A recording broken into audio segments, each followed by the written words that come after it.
All right. Whoa. There we go. So let's take a look at what we have.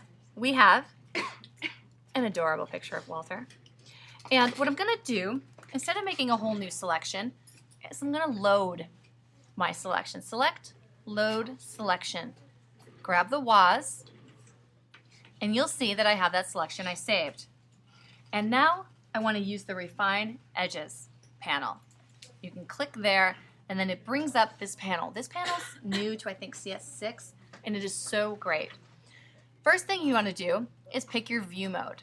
So you can look at them marching ants, overlay, on black, on white, black and white, on layers, reveal layer. You have a bunch of choices. I'm going to pick on black because I want to make sure that there's not a lot of like white around him.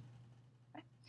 The second thing I like to do is to get the smart radius, to click that smart radius and just kind of play with this a little bit. And what the smart radius does is automatically adjust the radius for hard and soft edges found in the border region.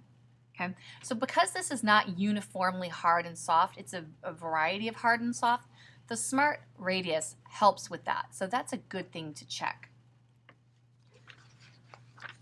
So what does it do? It will tell you, helps you make a refine the selection if the selection has hard and soft.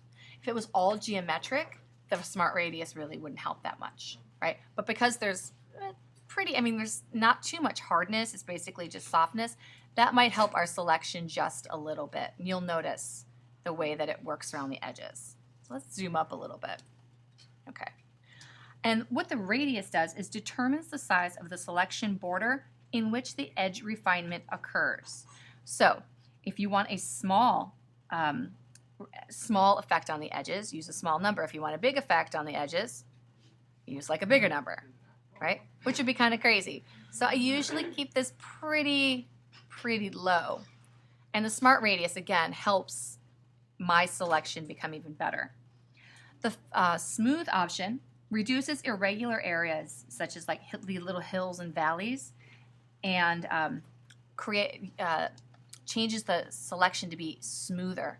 So let's look at his foot. I don't really think we need to smooth it out too much. If you go too far, you'll notice that it smooths everything out and you lose a lot of your detail. So I'm going to go back over here. I think you can smooth it out a little bit.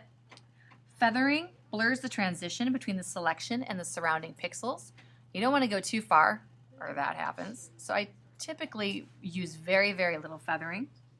Contrast, when you increase it, the soft edges transitions along the selection border become more abrupt. So when you go drag it to the right, do you notice how that selection becomes sharper, right? Drag it back down, it's much softer. Drag it this way, it's much more abrupt. So I like to leave that kind of low too. Shift edge allows you to go inward or outward. So if you want to go outward, you can increase the selection. If you want to go inward, you can decrease it, right? So you're adding and subtracting to it. I like this a lot if I'm looking for, again, for white, right? If there were uniformly white, I could contract that till the white was gone, right? So we're going to leave it right around there for now. Okay, now decontaminate colors. If you were shooting in front of a green screen and there was a little bit of green spillover, you could hit decontaminate colors. It'll replace the color fringes with the color inside the selection. All right. This option changes pixel color, so it's important that you output to a new layer or document because it actually changes and affects the pixels.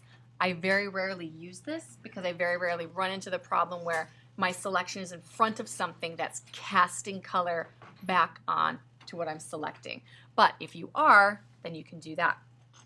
And then output to layer mask, new layer with layer mask, new document, and new document with layer mask. I'm just going to go to new layer with layer mask and hit OK. And then I now have Walter and this free layer mask.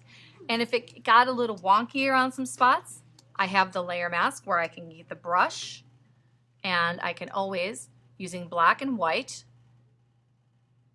change anything. Like if I missed a little spot like that, I can hit X, put black, and go in. I was gonna say, it looks a little too smooth. Like, how do you, is there a way to make it, like, I know you want it smooth, but do you want it like that clean? I think that those were my settings in Refine Edges. So if you go back to the settings, let's go back to Select, Load Selection, Was, and you can also go to Select, Refine Edges. I had, oh, it doesn't save them, but I had smoothed and feathered, Oh. right? So what that's gonna do, So if you just did like one or the other, it would be yeah, much different. feathering is kind of, you got to be kind of careful on, and the smooth, oops, we'll check back with that in a second.